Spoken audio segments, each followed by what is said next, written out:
कानपुर की आबादी इस समय लगभग 50 लाख के आसपास है। और बात अगर चिकित्सा व्यवस्था की जाए कानपुर में, तो हज़ारों की तादाद में अस्पताल हैं। प्राइवेट अस्पताल, कई हज़ार प्राइवेट अस्पताल भी हैं। और बात अगर सरकारी अस्पतालों की जाए तो कुछ एक सरकारी अस्पताल हैं। उत्तर में अगर पूर्व की बात की जाए तो पूर्व में काशीराम, और सेंट्रल की बात की जाए तो हैलेट अस्पताल, और बात की जाए उधर अपने नॉर्थ की तरफ की बात की जाए या सेंट्रल की तरफ बात की जाए तो उर्सला हॉस्पिटल। ऐसे मेन जो अस्पताल हैं, 2 या 3 अस्पताल जो है मेन कानपुर में हैं, जिसपे कि अगर आबादी के लोड के हिसाब से बात की जाए तो जो अमीर तबका है, जो संपन्न लोग हैं, वो तो प्राइवेट अस्पतालों में इलाज करा लेंगे।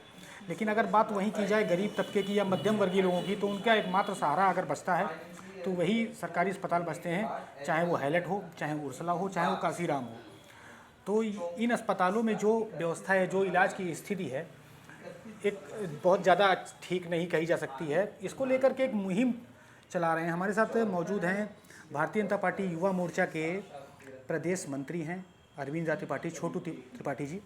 इन्होंने एक मुहिम चला रखी है कि किस तरह इलाज को लेकर के हैलेट अस्पताल में, जो कि लाइफ लाइन कानपुर की कहा जाता है, काफ़ी जो लाखों की तादाद में मरीज जो है आसपास अन्य ज़िलों से भी यहाँ पर आते हैं, इलाज अपना कराते हैं। तो उसमें जो अव्यवस्थाएं फैली हैं उसको लेकर के एक मुहिम इन्होंने चला रखी है। हमारे साथ मौजूद हैं, आइए इस खास मुद्दे पर इनके साथ बात करेंगे। सर, सबसे पहले तो स्वागत है आपका, और आपने अपना कीमती समय हमें दिया। और एक विशेष मुद्दा आपने छेड़ रखा है, सोशल मीडिया पेज पे आपने चला रखा है हैलेट की व्यवस्थाओं को लेकर के। क्या है वो पूरा मुद्दा? ये कोई मुद्दा नहीं है, एक हमारे और आप सभी के बीच के अंदर के अंतरात्मा की आवाज़ है, और जो आवाज़ एक संकल्प के रूप में बदल चुकी है हमारी। क्योंकि हम लोग राजनीतिक दल के कार्यकर्ता हैं, सामाजिक हैं, समाज में अच्छे बुरे सब चीज़ों को देखते हैं।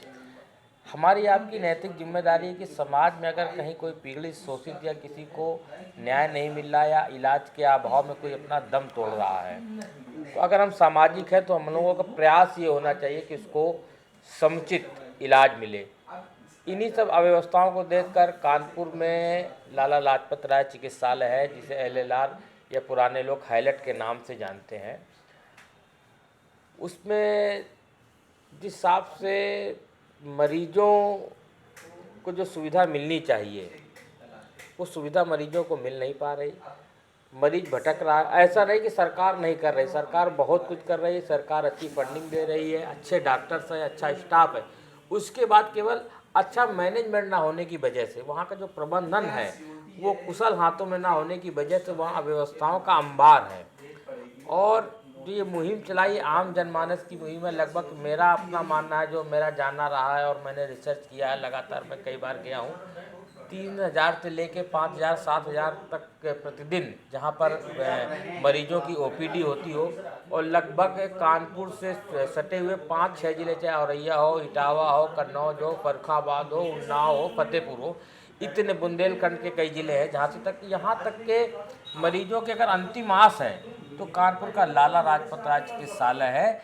ये गरीब आदमी के लिए किसी मंदिर से कम नहीं है। और उस मंदिर की अव्यवस्था देख के दिल द्रवित होता है।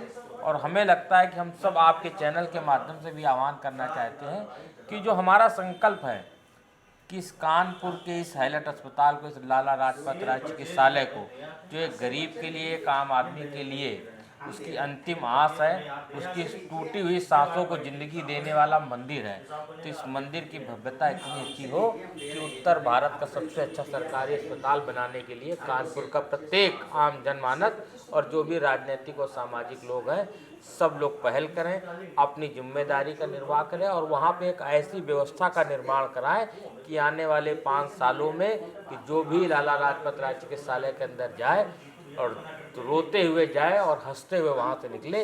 इस संकल्प को पूरा करने के लिए हम लोग लगे हुए हैं और मुझे ऐसा प्रतीत होता है कि आप सबका सहयोग रहा तो हमारा ये संकल्प पूरा होगा।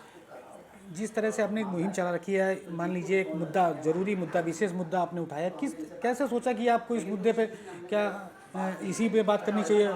अस्पताल, चूँकि अस्पताल एक काशीराम अस्पताल भी है, हैलेट है, उर्सला है। इलाज की बात की जाए, अगर व्यवस्था की बात की जाए तो यहाँ व्यवस्था सबने देखा है, सबको मालूम है व्यवस्था ठीक नहीं है।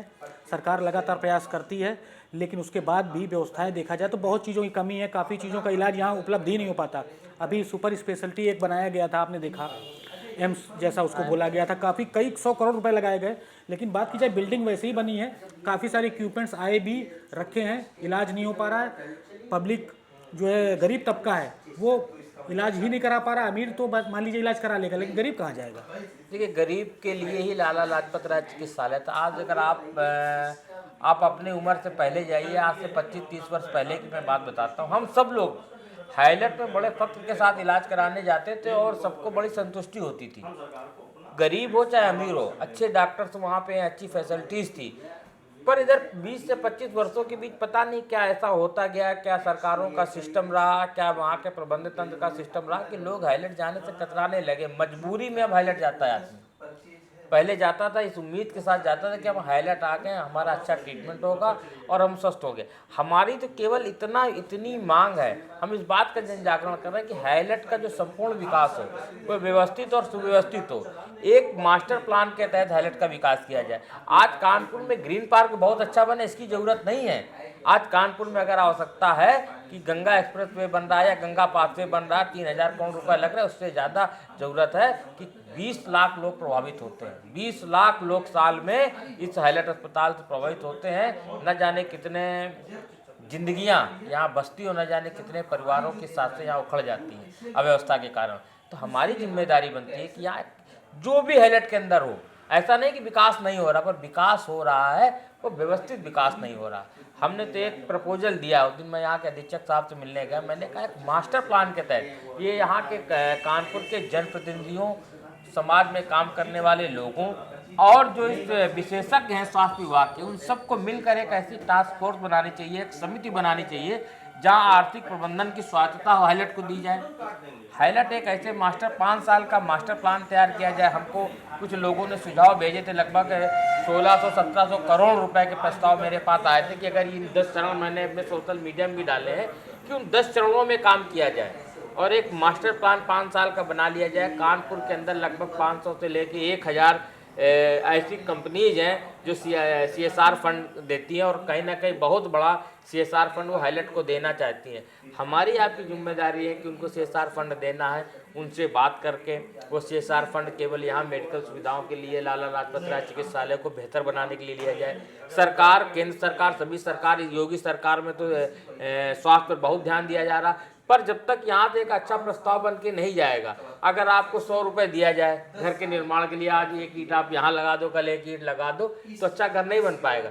जब वही घर का एक अच्छा आप नक्शा बनवा लेंगे, मास्टर प्लान होगा कि आज पैसा आएगा तो पहले ये कमरा बनेगा, उसके बाद ये कमरा बनेगा, उसी तरीके से हमारी मांग है कि एक मास्टर प्लान बना के एक अच्छा इसका DPR तैयार कराए, किसी अच्छी कंपनी से मास्टर प्लान बने 5 सालों का, और जो भी फंड आए कि इस मास्टर प्लान के तहत इस हाईलाइट अस्पताल को गणेश शंकर विद्यार्थी जी का नाम जहाँ से जुड़ा हुआ है, लाला लाजपत राय चिकित्सालय, लाला लाजपत राय जी का नाम जहाँ जुड़ा हुआ, उसको इतना व्यवस्थित, इतना मॉडर्न बना दे कि लोगों को ये सोचने में मजबूर हो जाए कि कानपुर के जनमानस ने अपनी आवाज़ उठाई और उस जनमानस की आवाज़ का नतीजा ये है कि हाईलाइट आज किसी मंदिर से कम नहीं। आप ही ने बताया कि 20-25 साल पहले अगर जाएं, सभी लोग यहीं इलाज कराने आते थे, अच्छा इलाज होता था।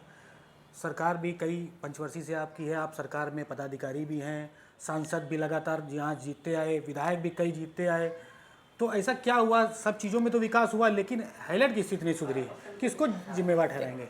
नहीं, हाईलाइट पे सुपर स्पेशलिटी बने, अच्छी मशीनें हैं, सारी चीज़ें, पर अभी हमारे मशीनें तो वहीं चल नहीं रही ना। हाँ, किसी हमारा अभी उद्देश्य किसी को दोष देना, न किसी सरकार को दोष देना, न किसी सिस्टम को दोष देना। हमारा तो केवल अभी एक ही डिमांड है कि इसको जो भी विकास हो वह पूरा विकास एक मास्टर प्लान के तहत, एक ईंट भी अगर हाईलाइट में रखी जाए, पहले जो इसका इंफ्रास्ट्रक्चर तैयार होना है, पहले कहाँ तैयार होना। आज अगर आप सपोज करिए, जाके देखिए, अगर आज आप कोई सड़क वहाँ बना रहे हैं और कल को कोई नई बिल्डिंग बन रही, तो उसका सड़क, पता चले सड़क की उपयोगिता ही खत्म हो रही, वहाँ कहाँ पे वहाँ पे विद्युत की व्यवस्था होगी, हरित ऊर्जा का क्या हमारे पास विजन है, वहाँ पे सौर ऊर्जा के कहाँ प्लांट लगेंगे, कहाँ ऑक्सीजन के प्लांट लगेंगे, कहाँ पे एक्सरे मशीनें लगेंगी, कहाँ पे MRI होगा, कहाँ CT स्कैन होगा। जब ये मास्टर, आज लोग पैसा दे रहे हैं, बहुत कानपुर बड़ा उद्योगपतियों का शहर रहा है। यहाँ पे दिल खोल कर लोग पैसा खर्चा करते हैं और समाज सेवा के नाम पर हाईलाइट में भी बहुत फंड दे रहे हैं। CSR का फंड बहुत आ रहा है, पर वो फंड व्यवस्थित तरीके से और अच्छा प्रबंधन ना होने की वजह से आप जाके देखिए। आप उस दिन अभी सुप्रीम कोर्ट ने कहा कुत्ते पकड़े जाए, मैंने एक वीडियो डाला हाईलाइट के अंदर, कुत्ते लौट रहे थे और वहाँ पे लौट रहे थे जहाँ पे मरीजों का खाना बनता। मैंने किचन में जाके सीधे निरीक्षण किया है, इतने चूहे निकलते हैं वहाँ पे और एक चूहों से एक बीमारी होती है। किसी डॉक्टर ने वही मुझे बताया कि अगर चूहे किसी खाने को में अगर पेशाब कर दे या संक्रमित कर दे, उसके ऊपर निकल जाए तो उससे जो इन्फेक्शन होता है जल्दी जल्दी उसका इलाज नहीं होता, बगैर में इतनी बदबू आ रही है। जो मरीजों को खाना दिया जा रहा है, अगर आप देख लेंगे तो आप नहीं खाना खाएंगे वो। तो इन सब की मॉडर्न किचन होना चाहिए। जैसे वहाँ पे एक तारीफ़ करने वाली मैंने एक चीज़ देखी, एक सृजन संस्था है, नगर निगम ने वहाँ शेल्टर होम बनवाया। मैंने उसको तारीफ़ की, जो तारीफ़ के काबिल है। मात्र 30 रुपये में वहाँ पर किसी व्यक्ति को रहने की व्यवस्था, और वहाँ जाके मैंने देखा, मैंने वीडियो बनाया और मैंने अपने सोशल मीडिया के पेज में डाला कि ये बहुत अच्छी पहले एक सृजन संस्था है, उसने टेक ओवर किया। 30 रुपये में अच्छी साफ़ सफाई वाले रूम वहाँ पे हाल बना हुआ है। किसी भी मरीज के तीमारदार को वहाँ पर रहने की अच्छी सुविधा दे रहे हैं, 15 दिन तक कोई रह सकता है वहाँ पे। जो तारीफ़ की बात थी मैंने की, उसको तारीफ़ भी की। हाँ, पर जो अव्यवस्थाएँ हैं, मेरा सिर्फ कहना कि इसका एक मास्टर प्लान बन जाए कि कितने हमको स्टाफ की कमी है, कितने डॉक्टर्स की हमको नीड है, कहाँ पे कौन सी बिल्डिंग बनेगी, क्या इसका इंफ्रास्ट्रक्चर होगा, कहाँ पे जच्चा बच्चा की व्यवस्था, कैसे OPD चलेगी। OPD में लाइन लगती है वहाँ पे, आप देखेंगे। अच्छा किया उन्होंने, अब मोबाइल का सिस्टम कर दिया है, टोकन, उसको और व्यवस्थित किया जा सकता है कि कोई व्यक्ति अगर कन्नौज से चल रहा है, हो सकता है उसको OPD में जाना है, तो सुबह ऑनलाइन वो अपना ऑनलाइन अपना OPD में दिखाने के लिए अपना टोकन बुक कर सके, सीधे डॉक्टर के यहाँ जाए। डॉक्टर जो पर्चा लिखते हैं, दवाइयों का दौर ये है कि इतनी मेडिसिन आने के बाद भी बाहर के सारे मेडिकल स्टोरों में भीड़ लगी रहती है, कोई दवाई मिलती ही नहीं अंदर, अव्यवस्था है। और मैंने देखा वहाँ पे जो भी दवाइयाँ अवेलेबल हैं वो भी मरीजों को नहीं दी जा रही। हर मरीज को वो दवा लिखी जा रही है जो बाहर मेडिकल स्टोर पे उपलब्ध है और लाला लाजपत राय चिकित्सालय के अंदर नहीं है। तो ये अव्यवस्थाएं हैं, ये प्रबंधन का दोष है और भ्रष्टाचार है। हमारा प्रयास है कि वहाँ हो रहे भ्रष्टाचार को रोका जाएगा। और कानपुर के सभी जनप्रतिनिधियों से मेरा आपके चैनल के माध्यम से अपील है कि इस विषय पे आप हाईलाइट के प्राचार्य के साथ, वहाँ के अधीक्षक के साथ, स्वास्थ्य मंत्री के साथ बैठे एक मास्टर प्लान तैयार करें, एक समिति बनाए जिसमें सामाजिक लोग हों जो स्वास्थ्य पे काम करना चाहते हैं और समाज के वो लोग जिनके पास अच्छे विजन हैं, उन सब विजन को एकत्र करें, एक अच्छा मास्टर प्लान 5 साल के लिए तैयार करें। सरकार पूरा सहयोग करेगी, मुझको ऐसा विश्वास है। आप केवल मास्टर प्लान तैयार करें, अच्छा प्रबंधन वहाँ पे हो, जिस प्रबंधन के तहत कार्य हो, गुणवत्तापूर्वक कार्य हो। और मुझे आशा ही नहीं, पूरा विश्वास है कि आने वाले 5 सालों में अगर ये जनता की आवाज़ सरकार तक पहुंची और कानपुर के जनप्रतिनिधियों ने इस विषय पे अगर अपना इंटरेस्ट लेना शुरू कर दिया, तो 5 सालों में आप देखेंगे कि हाईलाइट पूरे उत्तर भारत का सबसे अच्छा सरकारी अस्पताल बनेगा। एक सबसे बड़ा सवाल एक और है, कानपुर दक्षिण में आपका कार्यालय है भारतीय जनता पार्टी का, उस कार्यालय के ठीक बगल में एक अस्पताल जो कि लगभग 100 बेड का अस्पताल है, लगभग साल भर से ऊपर होने को आया, अब लगभग तैयार है। किस बात का इंतजार सरकार कर रही है, किस बात का आप ये आपके नेता जो इंतजार कर रहे हैं कि कब खोलेंगे, वो किस लिए बचा के रखा उसे? जहाँ तक मुझे जानकारी है कि उसकी बिल्डिंग बन गई है, इंफ्रास्ट्रक्चर लगभग तैयार हो गया है। अब स्वास्थ्य विभाग से डॉक्टरों की तैनाती, कितने बेड हैं, किस चीज़ के स्पेशलिटी के साथ वहाँ पे किस चीज़ का इलाज होगा, इन पे मेरे ख्याल से काम चल रहा है, क्योंकि मुझे उस विषय की बहुत जानकारी नहीं है। मेरा तो अभी फ़िलहाल वर्तमान में एक ही संकल्प है, और मैं पूरे देश को नहीं सुधार सकता हूँ, पूरे देश की स्वास्थ्य व्यवस्था को नहीं सुधार सकता हूँ, पूरे कानपुर की जो स्वास्थ्य संबंधी समस्याएं उनका निराकरण नहीं कर सकता हूँ। हम और हमसे जुड़े हुए लोगों ने एक संकल्प लिया हुआ है कि जहाँ सबसे ज़्यादा मरीज आते हैं, सबसे ज़्यादा मरीजों की आशाएं जिस अस्पताल से बनी रहती कि हम यहाँ आएंगे, हमको अच्छा बेहतर इलाज मिलेगा, उस बेहतर इलाज मिले। और सरकार के भी मानना है कि सबको अच्छी इलाज मुहैया कराया जाए। सरकार की उस विज़न को देखते हुए जो अव्यवस्थाएं हैं लोकल स्तर से, जो कमियां हैं, उन कमियों को दूर कर आप सबके माध्यम से जनता जब अपनी आवाज़ तोड़ती तो सबको सुनने पे हर व्यक्ति मजबूर हो जाता है।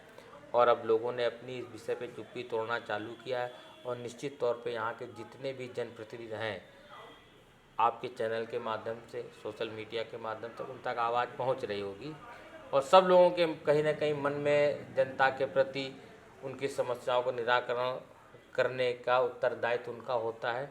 वह सब लोग भी इस विषय पर गंभीरता से चिंतन करेंगे और एक अच्छा मास्टर प्लान तैयार करके इस लाला लाजपत राय चिकित्सालय का समुचित व्यवस्थित विकास करा के एक मॉडल अस्पताल के रूप में प्रस्तुत करने का काम हम सब लोग मिलकर करेंगे, हमारी ऐसी आशा है। ये थे हमारे साथ अरविंद राज त्रिपाठी जी, जो भारतीय जनता पार्टी में युवा मोर्चा में प्रदेश मंत्री भी हैं।